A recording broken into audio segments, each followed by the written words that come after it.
कुछ जन्म सिर्फ कहानियां नहीं होते, वे ऐसी किंवदंतियां होती हैं जो राज्यों और युगों का भाग्य तय करती हैं। भीष्म का जन्म ऐसी ही एक किंवदंती थी। एक दिव्य प्राणी नदी देवी गंगा और राजा शांतनु का बेटा, जो देवताओं और इंसानों के बीच एक पुल की तरह पैदा हुआ था।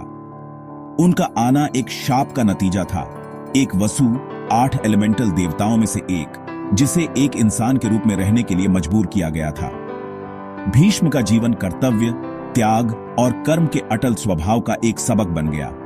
उनकी कहानी एक ब्रह्मांडीय गलती से शुरू होती है, एक शाप जिसने मानवता को उसके सबसे महान फिर भी सबसे दुखद नायकों में से एक दिया।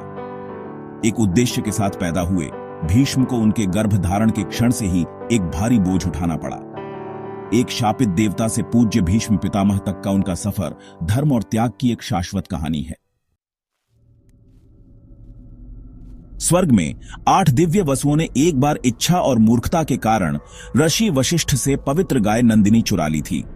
ऋषि क्रोधित होकर उन्हें इंसान के रूप में पैदा होने और मानवीय जीवन के दुखों को झेलने का शाप दिया।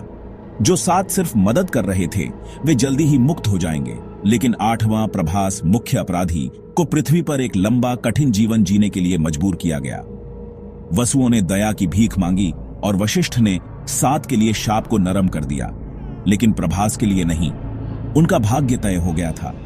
उन्हें एक ऐसी मां की जरूरत होगी जो उन्हें नश्वर अस्तित्व से तेजी से मुक्त कर सके। इस प्रकार उनके पुनर्जन्म के लिए मंच तैयार हो गया और प्रभास के भीष्म में परिवर्तन के लिए। चोरी का यह एक ही कार्य इतिहास में लहरें पैदा करेगा, एक राज्य के भाग्य को आकार देगा।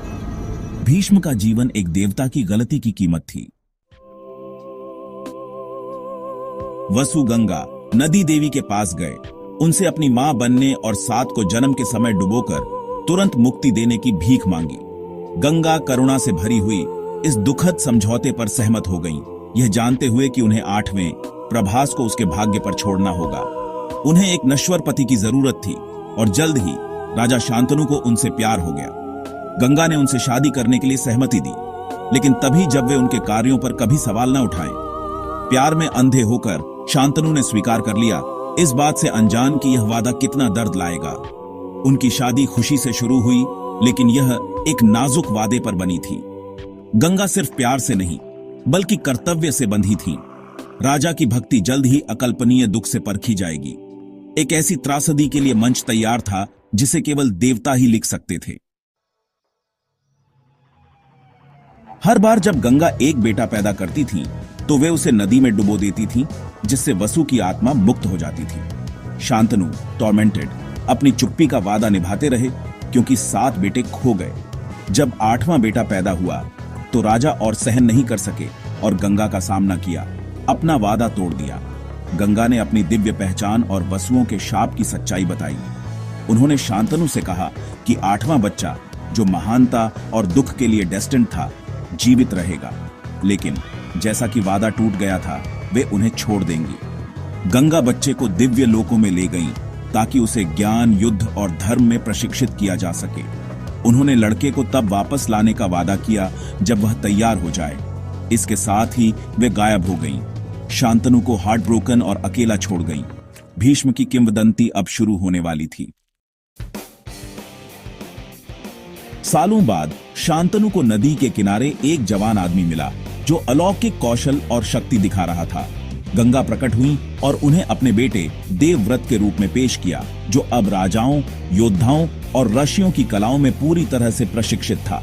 देवव्रत ने सबसे महान गुरुओं वशिष्ठ, परशुराम और बृहस्पति से सीखा था। वह एक आदर्श वारिस था, बुद्धिमान, मजबूत और गुणी। शांतनु की खुशी की कोई सीमा नहीं थी, क्योंकि उन्होंने अपने बेटे का वापस स्वागत किया और उसे युवराज घोषित किया।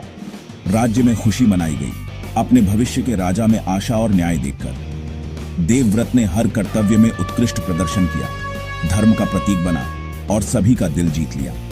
एक पल के लिए ऐसा लगा कि शाप भुला दिया गया था, लेकिन नियति के पास और भी कुछ था। देवव्रत का सबसे बड़ा त्याग अभी बाकी था। एक ऐसे चुनाव के लिए मंच तैयार था जो उनकी विरासत को परिभाषित करेगा। शांतनु को फिर से प्यार हो गया, इस बार सत्यवती नाम की एक मछुआरिन से। उसके पिता ने शादी के लिए तभी सहमति दी जब उसका बेटा सिंहासन का वारिस बने, देवव्रत नहीं। दुखी होकर शांतनु पीछे हट गए, लेकिन देवव्रत अपने पिता का दर्द देखकर कार्य किया।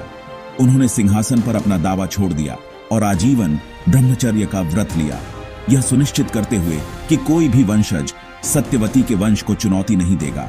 स्वर्ग में जय जयकार हुई और देवव्रत भीष्म बन गए, वह जिसने भयानक प्रतिज्ञा ली। उन्होंने अपने पिता की खुशी के लिए अपना राज्य, शादी और भविष्य का त्याग कर दिया। भीष्म का जीवन निस्वार्थता और धर्म का परम सबक बन गया। एक शापित जन्म से एक पौराणिक प्रतिज्ञा तक भीष्म की कहानी त्याग और सम्मान की एक मिसाल के रूप में बनी हुई है।